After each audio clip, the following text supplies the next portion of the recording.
All right, now we should be good. Can you hear me now? Yes, I can.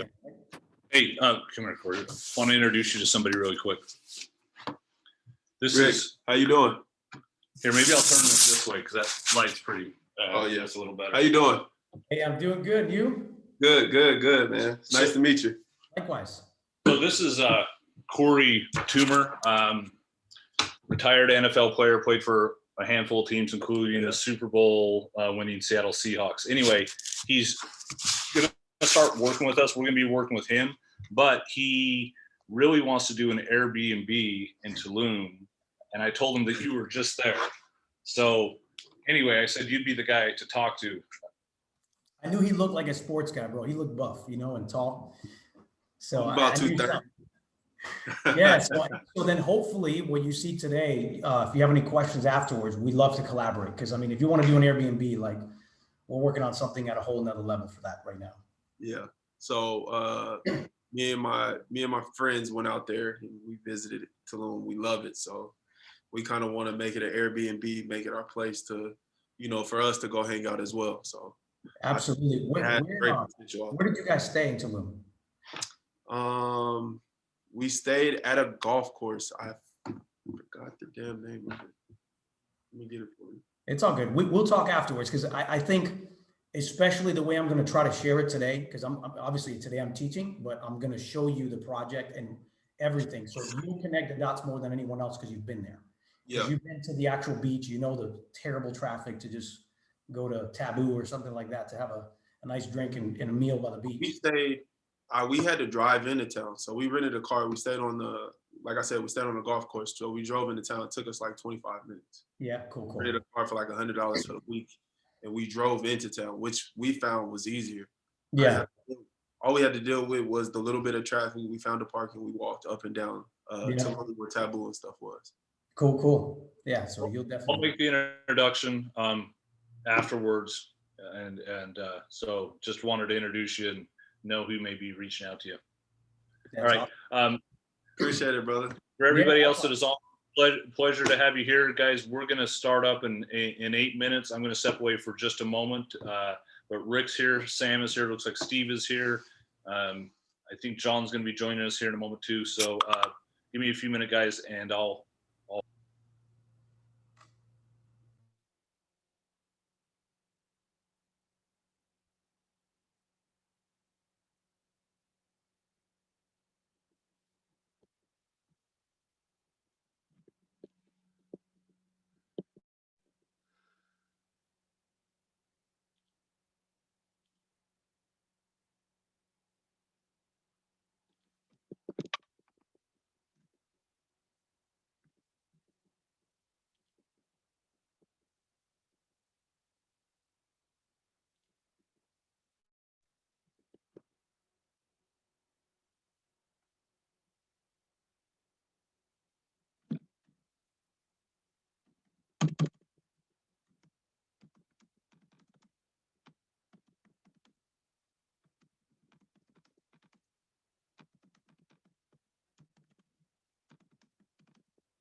Hey, thanks again for everybody that's joining us. We're going to start up in about 5-6 minutes, and we'll get rolling. So grab a notepad, grab a glass of water, and we'll start shortly.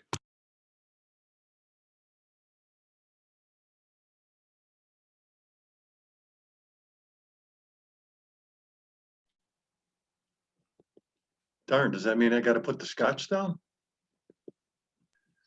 Only if you're grabbing bourbon. All right, I'll put the scotch away.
All right, guys, thanks for jumping on. We're going to start in 1 minute. We'll start up.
All right, everybody.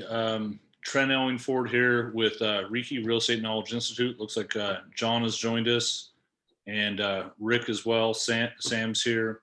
So want to welcome you here on behalf of REKI and also our strategic partner, His Capital, and have some exciting things to share with you. So I'll just kind of pass the torch to John really quick, and then Rick, we'll dive into this. Yeah, first of all, I apologize, everybody. It's been a crazy busy day, and I'm out in the field heading to the office right now. We have medical build-outs that we're trying to get done before month end, so very tight schedule. But putting that aside for a second, I want to thank everybody for joining the call today.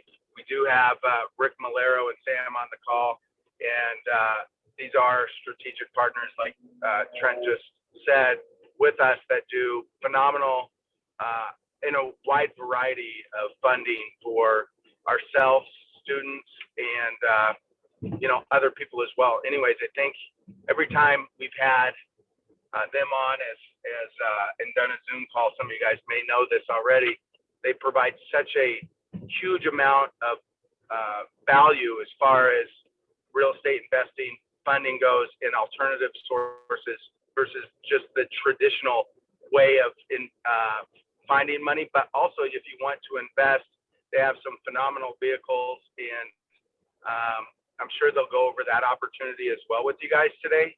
And anyways, I'm going to mute because I'm sure you guys are picking up some road noise from me driving, so I'll mute, but I will be on the call.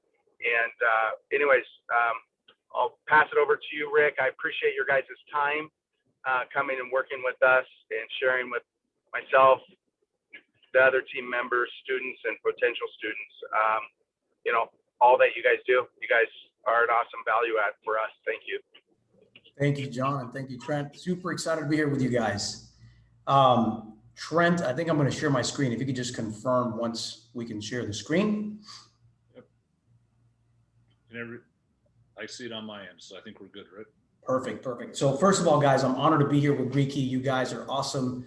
And today I'm going to talk about a project we're working on specifically and to give an update from one of our previous webinars we had with you. But the important thing I want to share with you today is what I'm going to talk about. I'm going to try to educate you on how we're doing things, why we're doing things a certain way, what are the strategic advantages that we try to implement so that you can learn and apply it yourself. So we're not just thinking, hey, invest with us. What we're saying is look at what we're doing, but also learn the principles so that you can implement them as well. And so hopefully you'll get some of those nuggets as well.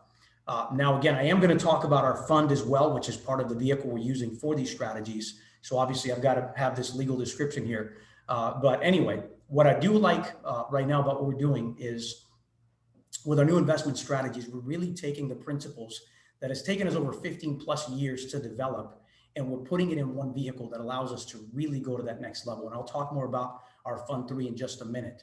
But with that said, before I really start talking about this particular project and giving you guys an update, I want to share with you our secret sauce, because in most cases, a lot of people will come to me and say, Rick, what kind of dollars did you spend on getting off market deals? What kind of strategies did you implement to find these opportunities? But right here, this very quote is one of the most important quotes that you need to think about. You need to think about long-term and having the right network, because at the end of the day, your network is your net worth. And so the project that I'm going to highlight today didn't come because I spent thousands of dollars on online marketing. It didn't come because I was doing direct mail. It came because we've been doing this consistently for almost 20 years with our team and His Capital as a brand for over 15 years. And those relationships that we've established, that we've been consistent with, those have now become channels of opportunity, and we get access to deals nobody even knows about, including the project that I'm excited to share with you today. Now, the second piece that I want you to think about, in addition to focusing on building your network and connecting with guys from REKI to grow yourself, the next principle is having the right investment philosophy. And you'll probably hear me preach this till the day I die, but this is our philosophy, especially for 2021. We believe that success doesn't come from one deal. It comes from diversification. And the way that we do that is we use what we call our 40-40-20 plan. What the 40-40-20 plan is, in a very quick summary, is we look at our money that we're allocating and we say, is any of this money growing quickly for us? And that's what we call our short-term gains. And we also call it appreciation. So 40% of our assets, whether it's residential or commercial, we want a short-term gain, and we want something that we're buying distressed today so that we can realize that value in the short term. But then we take those profits and we want to invest them in what we call the second bucket, which is 40% cash flow. Now, mark my words when I say this, cash flow is the key to the long-term success and wealth of your business. So if you're doing only the short-term gains, like many investors are doing, you are very short-sighted and you're not building that long-term wealth that you need to build. And so that's what we talk about, 40% cash flow. Now, personally, as a company, we lend money, we buy commercial rental properties and residential. So one of the ways that we connect with investors is we lend money. And by lending money, you'll be amazed at how many opportunities we get access to. So in a minute, I'll share with you the benefits of doing the lending as well. And then lastly, we have what we call our 20% higher risk, higher reward.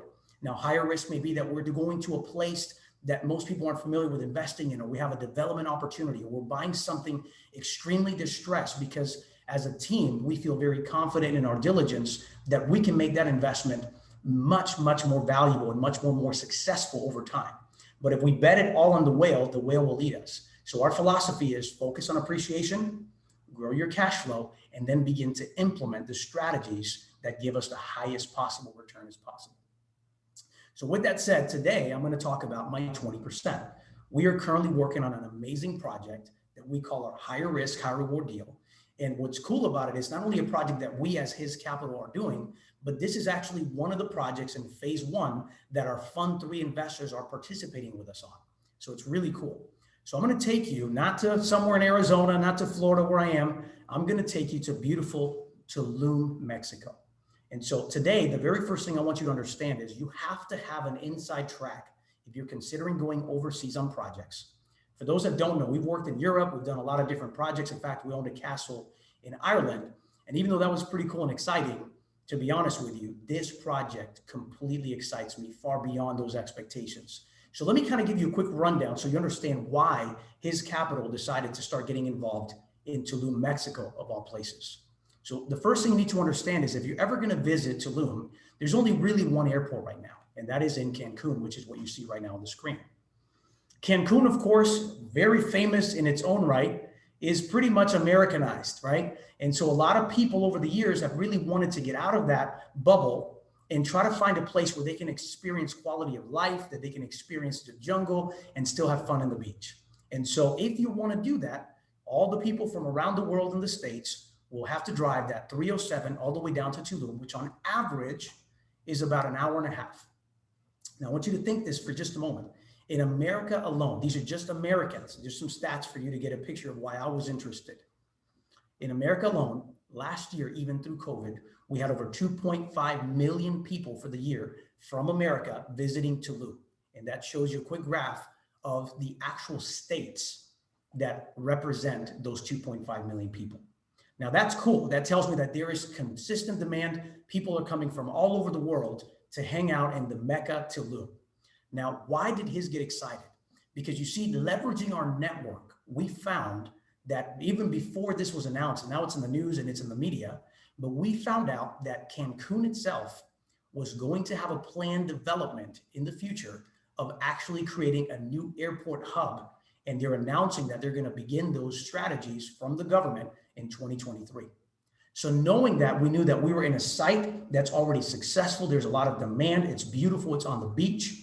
But now we know from insider information prior to this going public that there's an airport that potentially can become an international hub exclusively for Tulum. So just imagine if it's already successful now, when you're driving an hour and a half to 2 hours, what would happen if you could just land there and be there in 10, 15 minutes? So that's one of the things. But if that isn't powerful enough, this is something that's happening right now as of 2021. What the actual country of Mexico has decided to do is to invest $10 billion starting 2021 to develop this infrastructure for a bullet train that will take all of its visitors to go around the entire Yucatan Peninsula so that they can experience the entire Mexican Mayan culture. And what you'll see, there's ruins, and you'll see that it's going all the way around, and it leads us to Tulum. So not only are we now going from one road, the 307 that leads to Tulum, we're potentially over the next couple of years going to see an airport that takes you direct, and add to this beautiful component a $10 billion project that is actually going to connect everyone in a bullet train. So as an investor, I got to be honest, This has a huge promise for the future. And so that was one of our preliminary components. And so if you're ever considering going overseas, you have to understand the infrastructure. You have to connect with a network that knows what's going on and what the future of that place is. So again, this hopefully will give you a visual. Now let's dive in a little bit deeper. Now, I want to show you this because our team literally just came back from this trip. We were doing an analysis project on the deal. And what's beautiful is the fact that we're able to enjoy Tulum while we're at it. But I figured you guys would enjoy this little nugget here. If you see, I look like a real traditional Puerto Rican in this picture with this hat. The backstory to that, it became an inside joke, and I think you guys will enjoy this. But I told my wife that I was going to go with the traditional Puerto Rican look. And she's like, sure, whatever, honey, here's your hat. So I pack my bags. I get to Tulum and I put this hat on, and it darn near crushes my skull. And I'm telling my wife, babe, either I got fat or something. My head got huge because I could barely fit this freaking hat on. And long story short, it wasn't until the end of the trip that we found out that my wife gave me my 6-year-old son's hat. So there you have it. That's me trying to shove in there a 6-year-old hat. But anyway, with that said, what I want to share with you now is that this is an incredible place. And this is now why we decided to get into a very exclusive place. And in fact, most people don't even know that this is even happening yet. So now meet our Tulum project and his. We are completely connected with a conglomerate of owners that own over 37,000 acres of jungle that you see here on the screen connected to Tulum. Now, what's beautiful about this is the vision for this full development in the future that hasn't even been announced yet is that they want to keep 70% jungle and only impact 30% of that 37,000 acres because they want to honor the local Tulum area. They want to keep it so that you can really enjoy what it means to be in the ocean and what it means to enjoy nature as a whole. But the point I want to make here, this is what's really interesting. In a minute, I'll show you more so you'll get a better picture. But in order to get to the Tulum beach, which is where most people want to be, you have to take this tiny little road in order to get to the restaurants, the resorts, and so on and so forth. And let's just be honest, this road is terrible. It's a 2-lane road. So before I show you so that you can gain perspective, what I love about this project is that when we got in on this deal from the very first phase, we realized that this is the only exclusive development in Tulum that has its own exclusive 4 entrances from the 307 directly into the community. So to enter, you never have to go through that 2-lane road on the beach. It's literally completely exclusive. You get in, you're in your community. And what makes it interesting is instead of having to get stuck in traffic to go through this area, they're literally building 7 exclusive entrances directly to the beach. So you just, if I'm here, which is my property, I just drive my car, park here, and I literally just walk down to the beach. So this is a very exclusive community. This is phase 2, long story. I'll have to share with that later a little bit with you. But for now, let me give you a little bit of perspective of just how bad this road is. So check this out. When you're driving here on the beach, in order to get to the Tulum beach area, you have to go through this road. It's a 2-lane road, and as you can see, it's very tight. And if you start getting to the actual beachfront sites where the hotels are and where the actual restaurants are, this is your tiny little road. And what you see, it's a very crammed road. People are walking in the middle of the street.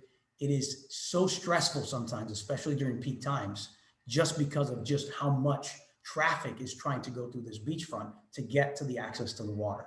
So that's the reason why when you think about exclusivity, having our own exclusive entrances really makes this piece of land so much more valuable than the traditional real estate. And that's one of the reasons why we decided during our due diligence period that this truly was a gem, that it's incredible. In fact, to date, my attorney that's in Mexico that works with the legal paperwork and the title and everything else keeps asking me, how in the world did you get in on this project when nobody even knew about it?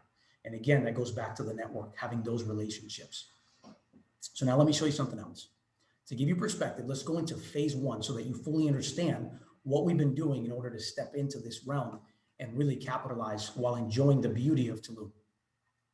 So here we go. For those that have never been to Tulum, I'm just going to try to give you a visual. For those that have been to Tulum, when I show you this, you know exactly what I'm talking about. And so what I want to point out here is let's take a look at what this section looks like on the beach so that you gain perspective of just how alive the Tulum area really is. So what you're seeing here is drone footage that we took while we were there. of the Tulum beach in this very spot. And this is what the beachfront looks like, from the ocean to the actual restaurants and little resorts right on the beach. There isn't a single family home here. This is all commercial. And this is the view from Taboo, which is another restaurant / resort area. And this is what it looks like all day long on the beach. Incredible amenities, beautiful beach, beautiful people, having a great time. So that's what this whole section is, which is why I'm so excited that my team can literally walk here and not have to worry about traffic because of how exclusive that real estate that we're involved in really is. So now let's dive in a little bit here. What I want to do here is kind of give you perspective so you understand just how large these roads are. Earlier, I showed you a little tiny road on a picture that showed you the roads to Tulum on the beach and how narrow it was. So what I want to do right now is show you, this is our parcel. In a minute, I'll walk you through the numbers. But what I want you to understand is these are the main roads that they're building with exclusive entrances. And here's Taboo, for example, right? So let me show you from this spot. This is the road. This is our entire team of 17 people. And look at how wide these roads are in comparison to the tiny road that people have to go through to get to the beach. So when we say we have our own exclusive roads, these are massive roads, and they're going to include parking areas and so forth so that we as owners or our tenants can go in, park their car, and just walk the beach. And so I just want to give you perspective on how that is. Now, another reason why we selected this phase one when we were negotiating is because we realized that we want to be a part of something exclusive, something with amenities that are built within the jungle itself. Because remember, when you're going to Tulum, yes, you want luxury, but you also want to be a part of Tulum itself. And Tulum is a jungle, the Mayan jungle. And so what's really cool, you don't see this, but these are called cenotes. There's 2 here. So our parcel of land where we are will not be developed here because this whole piece stays jungle. This whole piece stays jungle. And what we're going to do is have the team develop trails that lead you to these cenotes.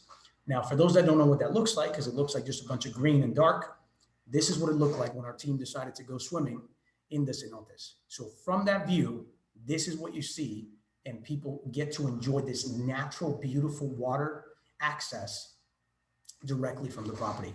So again, we're looking for amenities built within this property. This is exclusive. This is one of the reasons why we were so excited about getting involved in our due diligence process. So again, we have our own exclusive roads, and we have incredible water access that's natural with our own little trails that will be built as we work on this project. Next, now let's dive in a little deeper now that you know the cenotes and what they look like. And let's take a look at the actual property itself.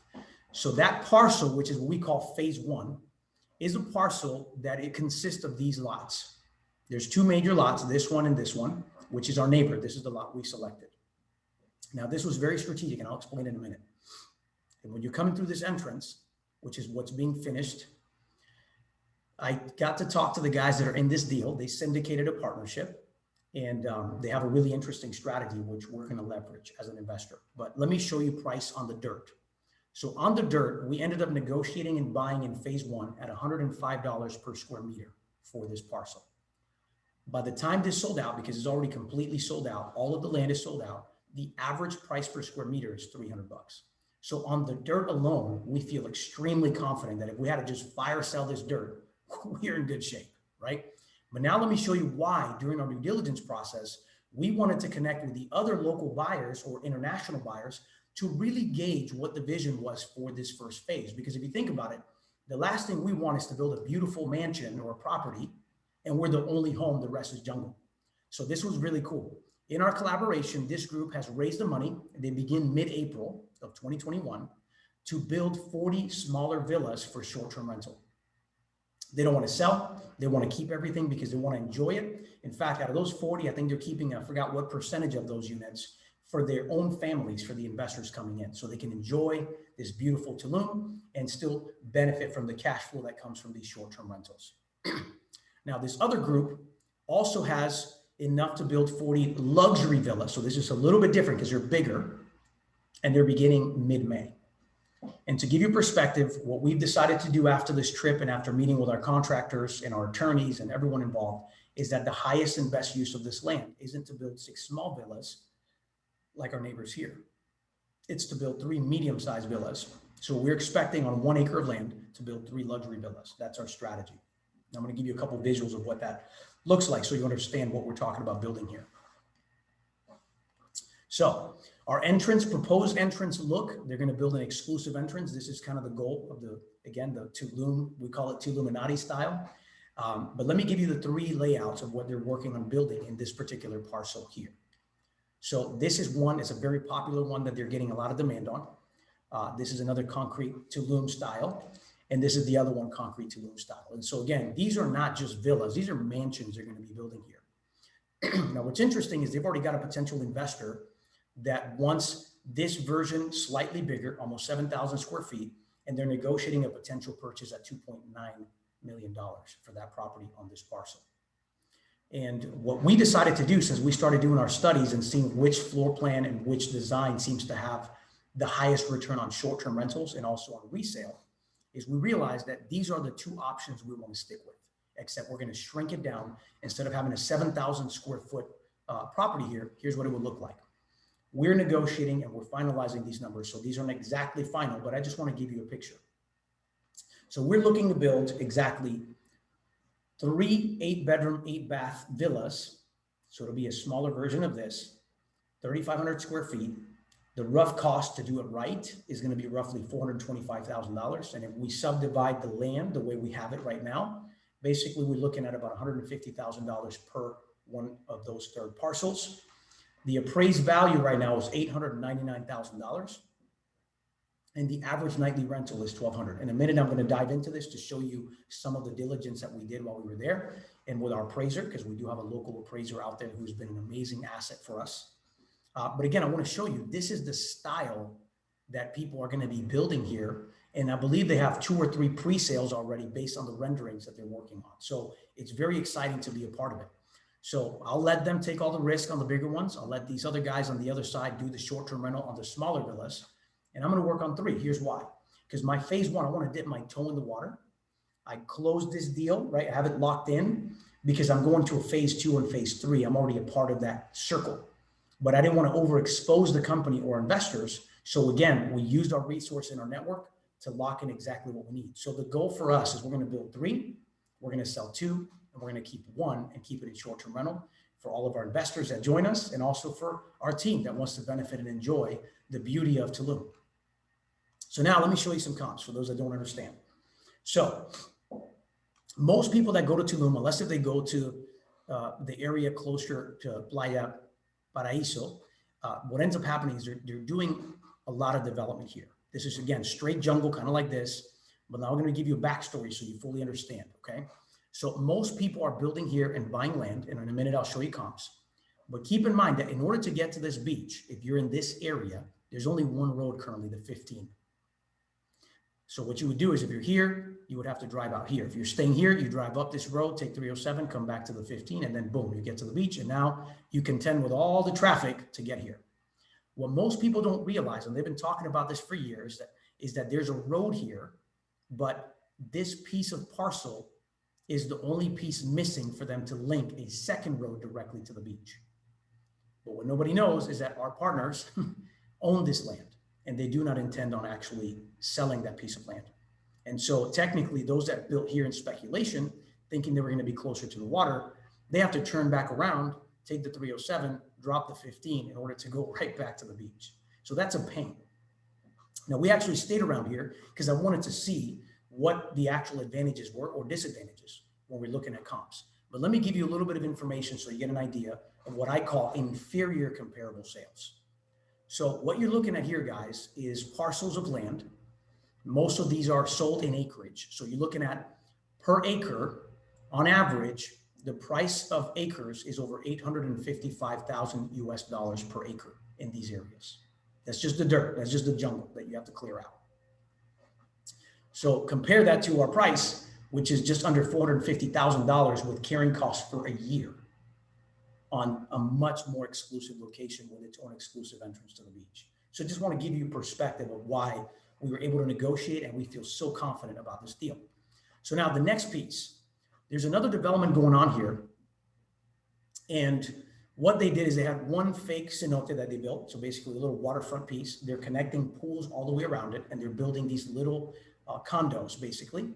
What you're looking at here is a studio, because it's not even a 1-bedroom. This is a nice little IKEA finish, but it's not a wall. You have your kitchen, your living and dining area. There's a door on this side. You have your bathroom and your bedroom. Sold for $200,000. They're literally 90% sold out already. And they've only built like literally 3 models, and they're just cutting out the pool areas right now. So this gives you perspective of the demand. Everyone seems to want to go to Tulum and they want to own a piece of it. And that's an example of just a condo alone. So now again, on our basis, we're well below the average price per acre. Obviously, we're well below the actual value of this, but if you don't believe me, check this out. Here's an actual home that was built by one of our contacts. Right up here, it was almost a 6,000 square foot home, 5 bedroom, 6 bath, sold for over $967,165. Now that sounds insane, but keep in mind, their average rental is $1,200 a night when they rent these properties. So again, what I want you to see, guys, these are some of the styles that we're learning from, that we're seeing, and yet our comparable sales are out here for $1 million. We're in an exclusive piece of real estate with its own entrance to the actual beach. That's what we like to do. And again, I wish I could tell you that it's because Rick is such a cool guy, but really this is a testament to having the right network of people that are working with you, that are giving you opportunities. Because you see, when we got access to this opportunity, I didn't have to say, hey, my name is Rick, I own his capital. These are how many years we've been doing this. Look at the millions of dollars a month that we do in projects. No, the credibility was already established.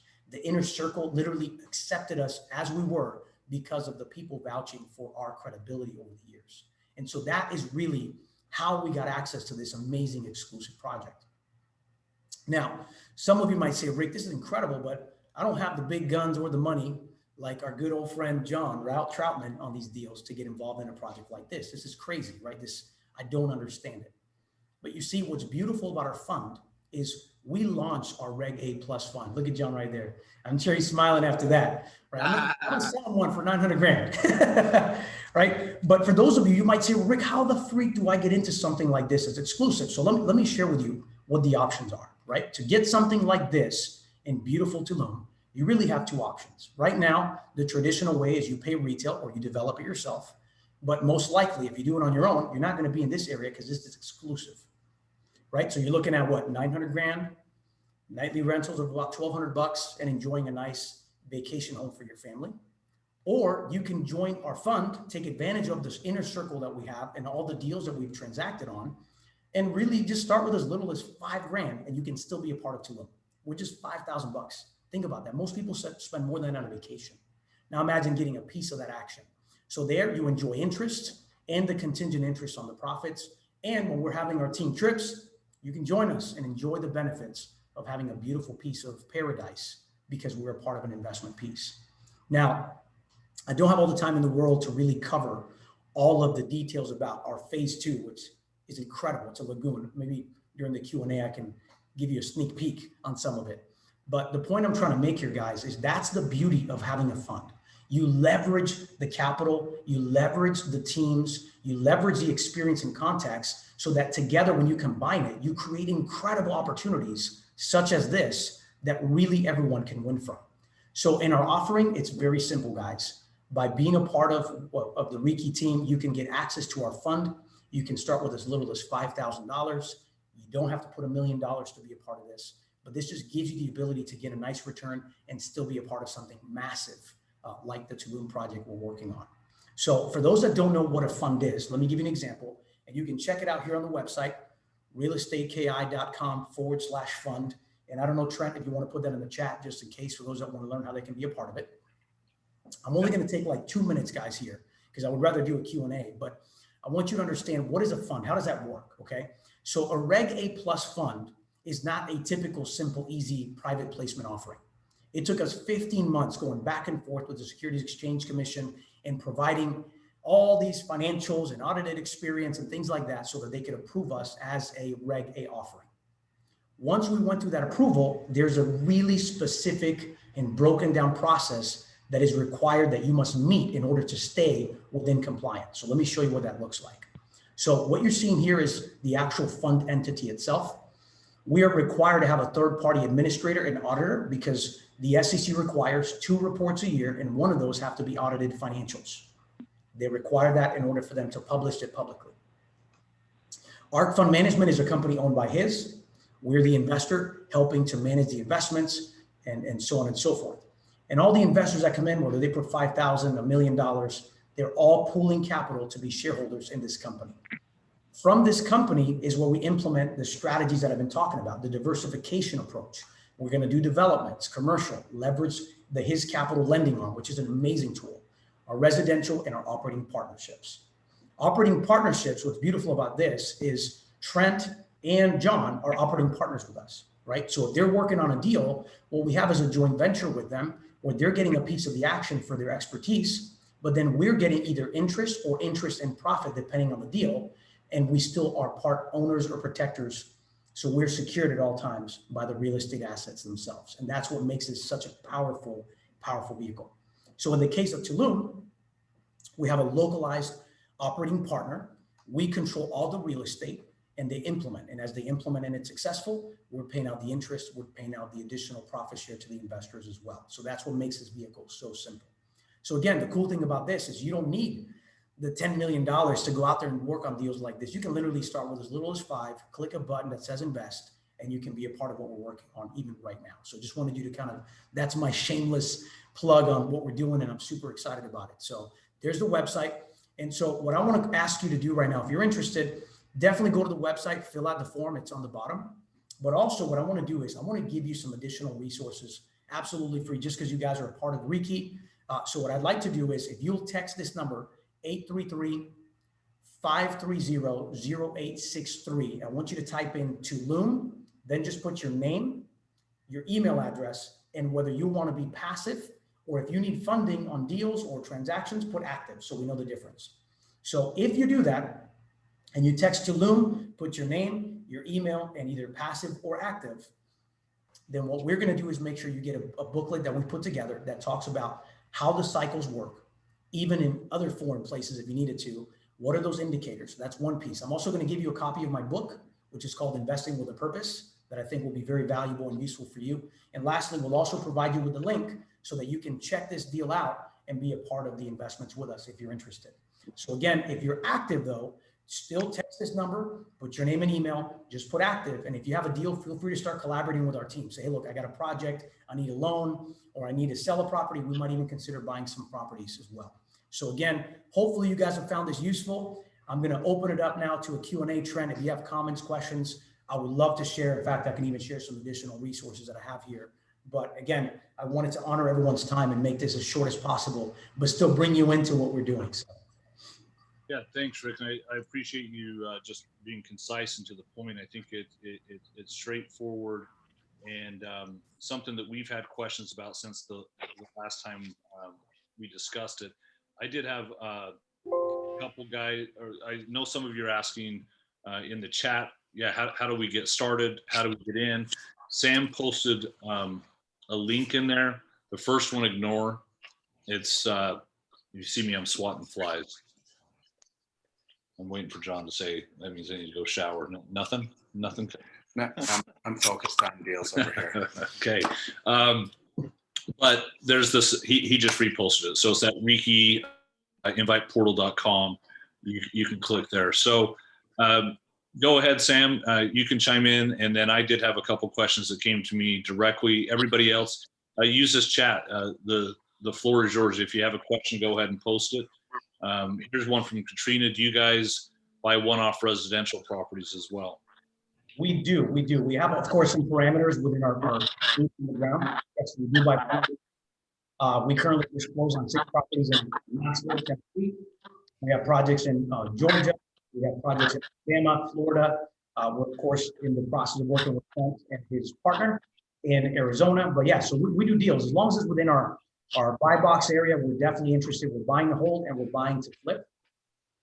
And if we don't know, the beautiful thing about being a lender is if you have a good deal and it's not within our parameter, our team can literally introduce you to other buyers that we funded that might actually be interested in those properties too. So definitely, if you have a deal, let us know and we'll see what we can do to help out. Okay, great. What have your returns averaged in your previous funds for the last 2 to 3 years? That's a great question. So our first fund, everything I've done over the years has been kind of I had joint ventures with individual investors on our commercial projects and residential projects. We kind of took it to a whole new level and became a private lender back in 2013. And by 2014, we had started basically our own private offering, where we raised $35 million to loan money.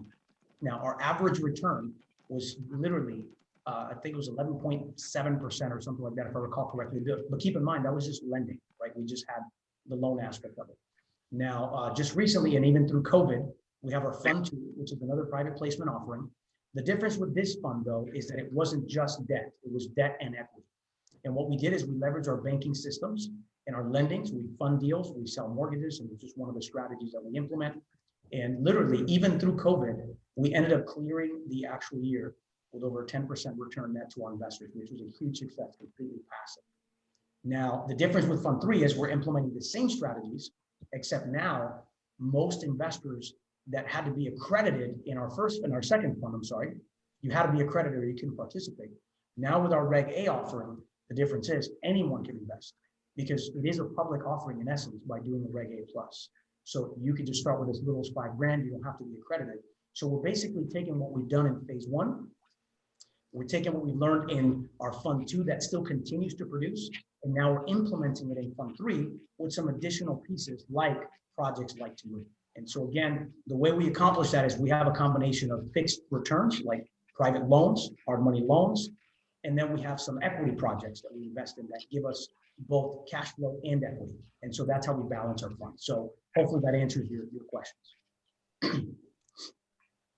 Hey, Rick, Trent and John, we've actually got one for you guys. Considering COVID taking place and how that's ruined a lot of plans for a lot of people, how does that affect the commercial investing world?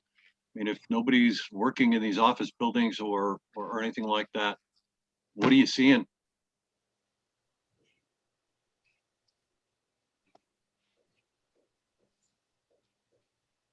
You're muted, brother. So.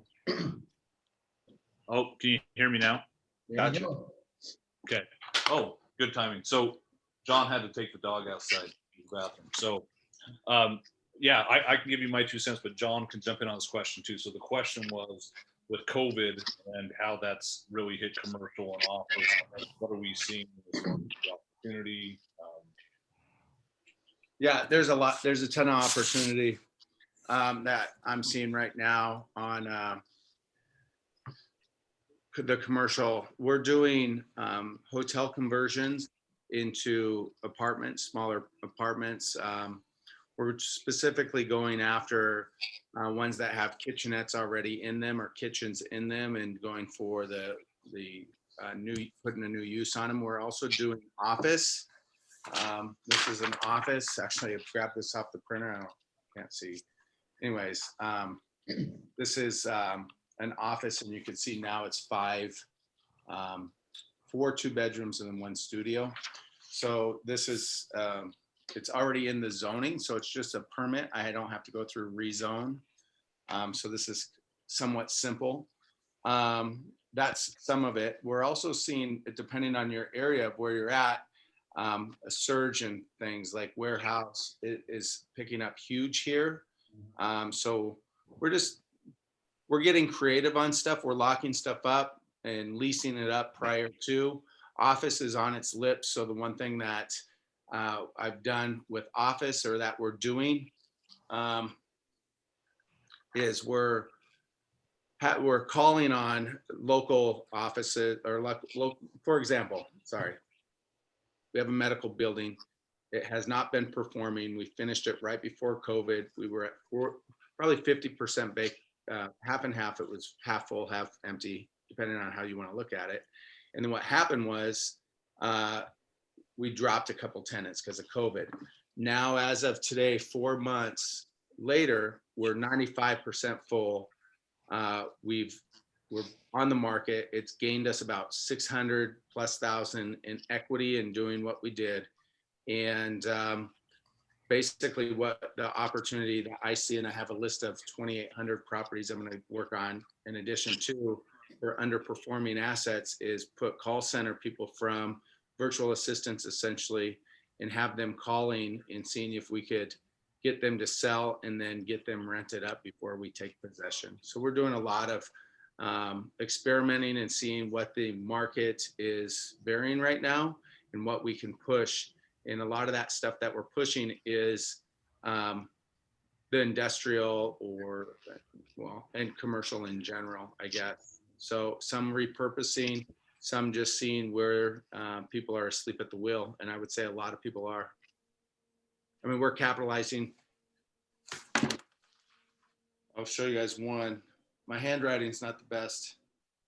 Well, I'm not going to show you because it's embarrassing. It looks like a kid wrote it. But we took possession of a building. We've negotiated seller financing on all of our last 5 deals. To give you an idea, this was an asset, non-performing, like I said. Out-of-state investors owned it for 30 years. He was collecting about $3,000 a month on a warehouse. We ended up collecting before we closed and took possession, $12,684. He got seller financing from us with very little down. Of $5,050 was my payment to him. That gives us a net difference of $76.34, and that was $90,000 down is what we put down, less than 10% on this property. There's opportunities all over. I've never been busier in commercial real estate than I am now. I've never been busier than I've been in commercial real estate than I am right now. It is the best opportunities I've seen ever. That's awesome. Yeah. And you're right. It's just adapting to the change, right? And that's really the real answer, guys, is when there's a shift, people lose. Yeah, when there's a shift in the market, people lose. There's blind spots in the market. So if you could find those blind spots, you could take advantage of them. So we're putting the stuff in contracts so fast right now. Yeah, I think we have about 20 million in escrow. That's awesome. That's great. Yeah, great question. John, probably guys, when you look at projects like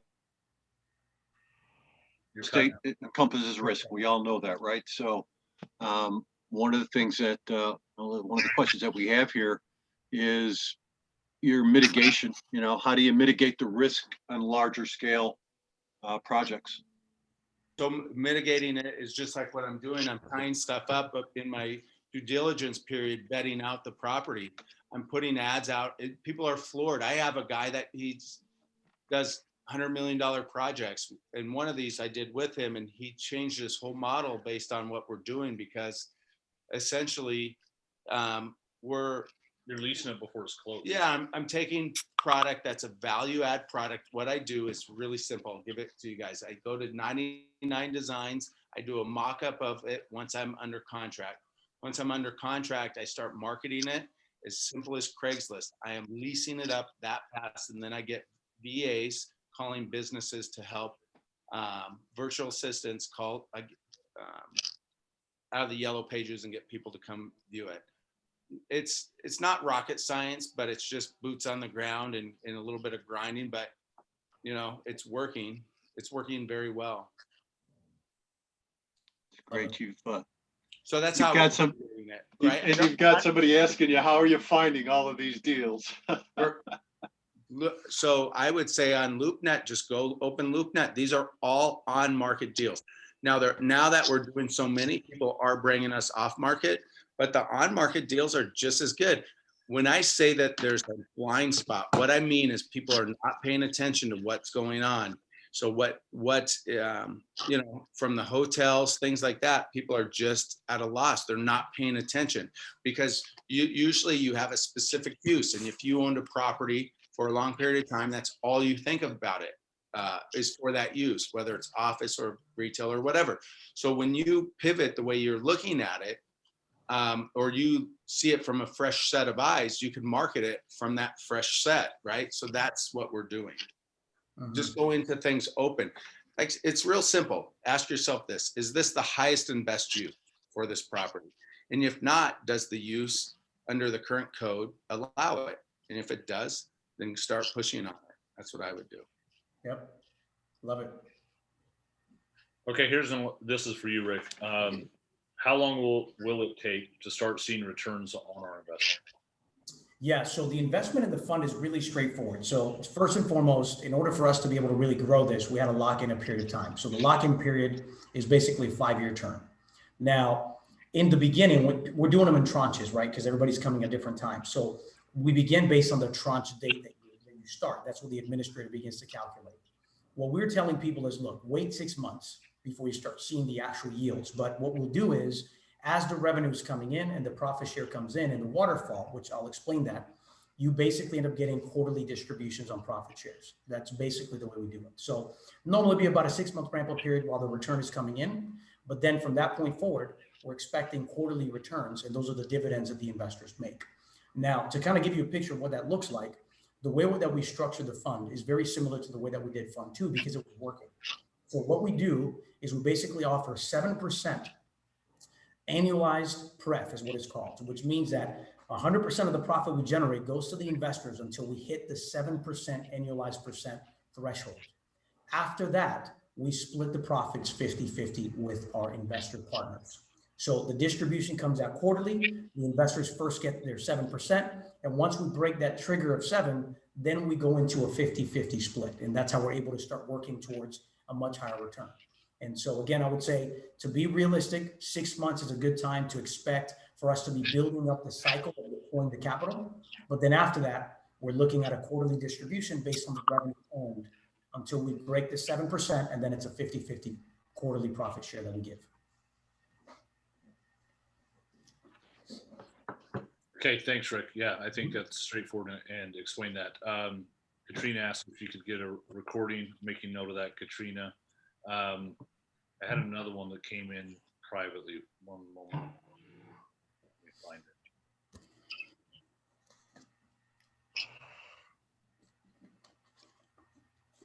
Did you have anything else, Sam? Yeah, actually, I'm not quite sure, Rick, if you answered this one earlier. That might have been with Katrina about when could they expect the first check if they invested. Yeah, that's what I was just talking about. That's Got it. So 6-month period is what I would say a realistic number is. And then every quarter, like clockwork, the administrator, we don't even do that. The administrator calculates revenues, pays it out, provides statements and so forth. And actually, just a little heads up, if you guys, even to learn more, if you sign up into that portal, you'll see it on the page here, that website, and you click and register, that is the same place where you'll get all your quarterly reports, investor reports. I mean, it's an awesome, like this is a true hedge fund platform that you can log in, have your statements there, you'll have updates that we provide. So it's a really robust platform. And so even if you're just going in and take a look and see what's going on, if you sign up there, you'll get a better picture for how that works. And again, reports, updates, videos from our Tulum projects and other projects will also be there on a regular basis to keep our investors up to date on what's going on with the money.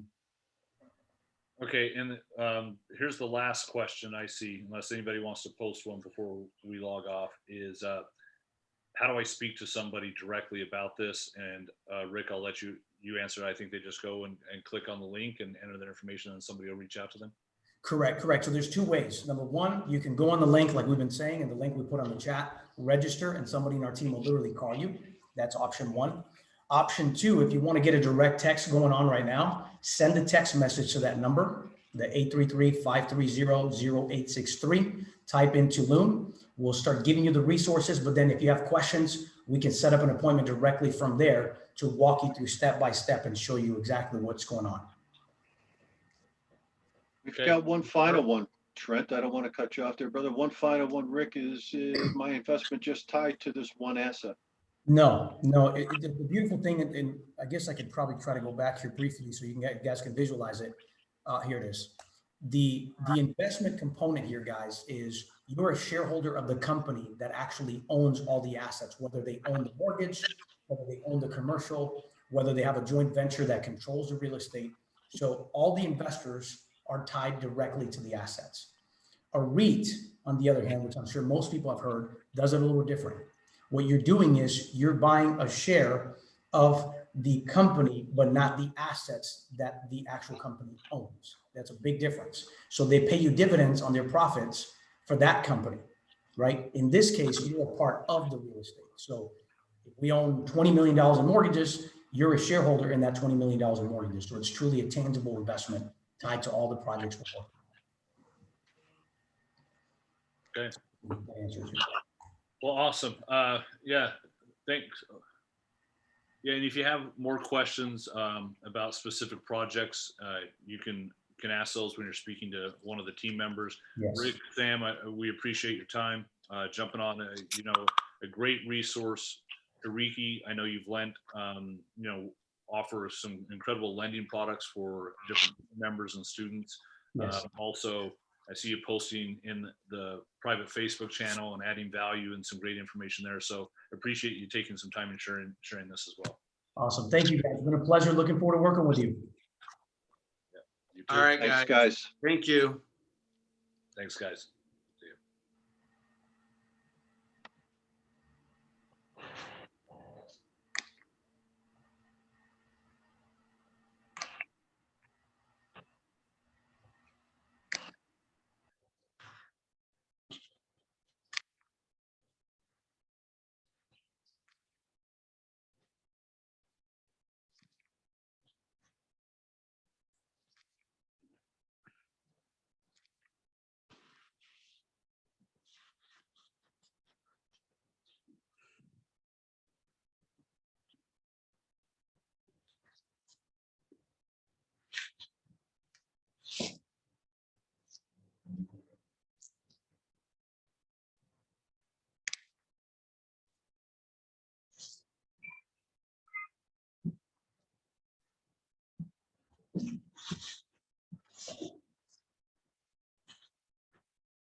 you.